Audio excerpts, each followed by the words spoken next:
All right, let's dive right into this incredibly peppy orientation explainer for all you new arrivals checking into your eternal sociological inferno.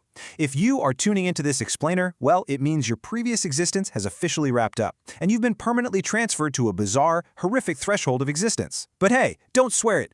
I'm here to be your highly enthusiastic human resources guide through this absolute soul-crushing chaos. We are going to unpack the fascinating, albeit deeply concerning, source material from the voices from the Infernal Threshold interviews to help you acclimate.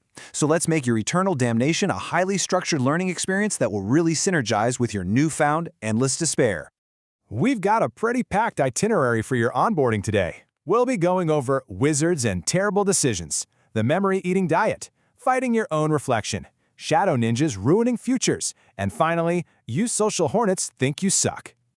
So, kicking things off with Section 1, Wizards and Terrible Decisions, or The Dangers of Magical Micromanagement. We're going to start with a fascinating resident of ours. Picture this. You've got a nearly perfect life, a storied multi-floor career, the works. But hubris is a tricky thing in the workplace, right? This human wizard attempted a greedy little spell to completely merge the physical and psychological realms. Basically, he wanted to manifest pure qualia, making the physical a complete emblem of his psyche. It was the ultimate, completely unauthorized passion project. And what happened? Well, instead of achieving godlike perception and snagging Employee of the Month, he just relocated his entire house to the nether regions. Talk about a work-from-home disaster. He literally brought his work, his house, and his physical form into a permanent state of torment.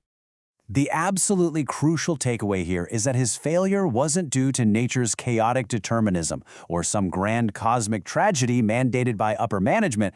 Nope, it was just a really terrible, completely avoidable personal mistake. He essentially clicked reply all on a spell of existential dread. We really encourage all new residents to, consult with your local deities before attempting reality-bending incantations. It just saves us all from this exact sort of administrative nightmare. Just think about the tragic timeline of his downfall here. Years of a stellar career, totally undone by mere moments of getting greedy. It takes just seconds to cast an all-encompassing spell and an absolute eternity to regret it. It perfectly illustrates why it is so irrational to keep trying a broken spell when you're already stuck down here forever asking why. The lesson? Sometimes you just need to leave the fabric of reality alone and take up a safer hobby, like knitting or quietly weeping in the break room. Moving right along to Section 2, the memory-eating diet. It is time to meet your new parasitic neighbors. This brings us to a frankly terrifying dietary habit that you are just going to have to get used to in the shared spaces. We have these alien creatures who look at your existential dread and basically see an all-you-can-eat cosmic buffet. They swoop in when your consciousness ebbs, like when your life is in a monotonous rut or you're stuck in a coma, and they happily gobble up your neurons to revitalize their own planet.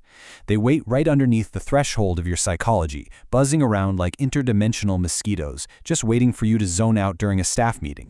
And here is the kicker. To these creatures, it doesn't matter if your memories are positive, negative, or completely mundane. They absolutely do not care about your personal growth or your tragic backstory. They just feast on your reality until fantasy and reality blur together. A random, hazy, blood-soaked memory from a past war or the time you accidentally ordered decaf coffee at the cafe, it's literally all just a low-calorie snack to them. They do not discriminate when it comes to psychological snacking. When you break down their caloric intake, your hazy memories, your deeply unsettling coma dreams, and even those random blank slate moments from decades ago, they are all equally delicious slices of pie for our hungry friends. They are essentially fueling an entire planetary economy on your daydreams and regrets. So if you feel your memories slipping away during your stay, just try to reframe it. Think of it as a mandatory charitable donation to the local wildlife. All right, Section 3, Fighting Your Own Reflection, also known as Team-Building Exercises Gone Horribly Wrong. This next one is just a masterclass in tragic irony, and a fantastic reminder of why communication across departments is absolutely key. We have an alien soldier whose deployment to the eerie plains of Sui is a perfect case study. Sent to war by leaders they barely knew based on a remarkably thin slice of political rhetoric, these soldiers arrived expecting monstrous, faceless demons from outer space.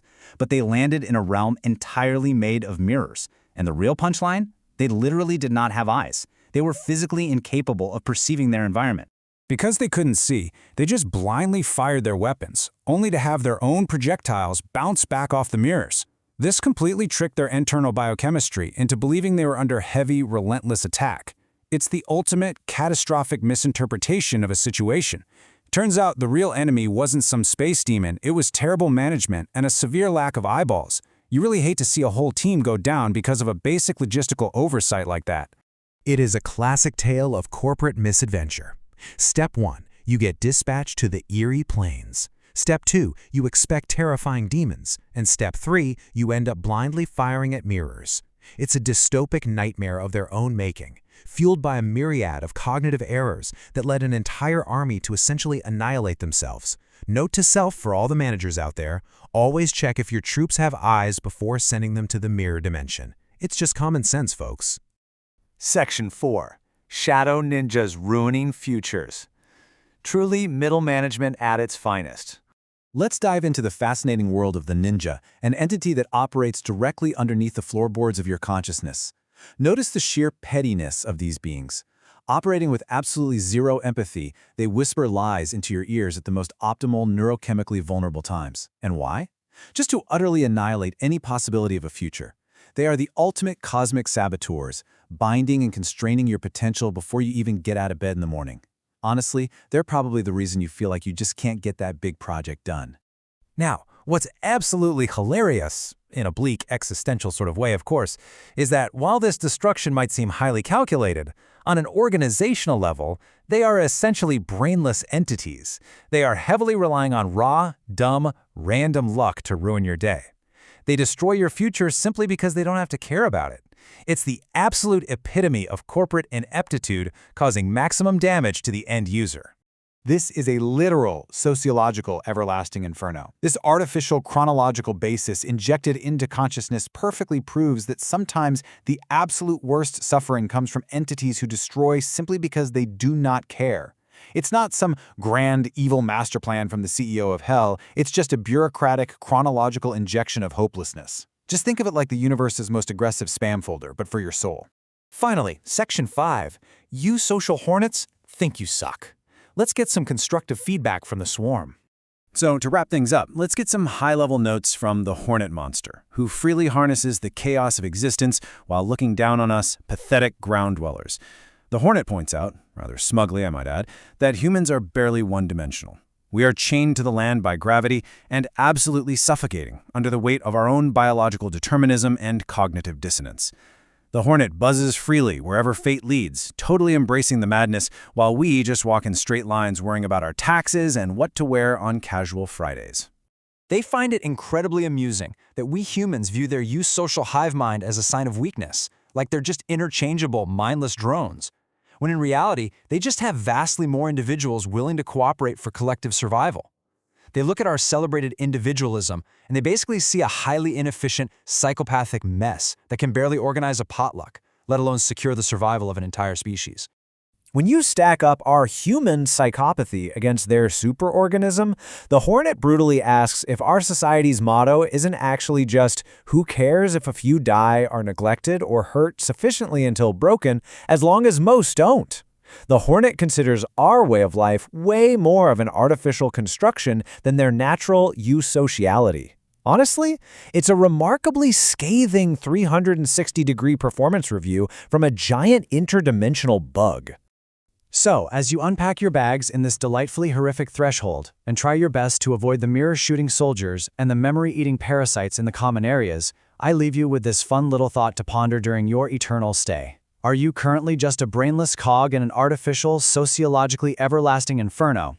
I certainly hope this explainer has given you the structured clarity you need to survive, or, at least endure your new infernal reality. Good luck out there.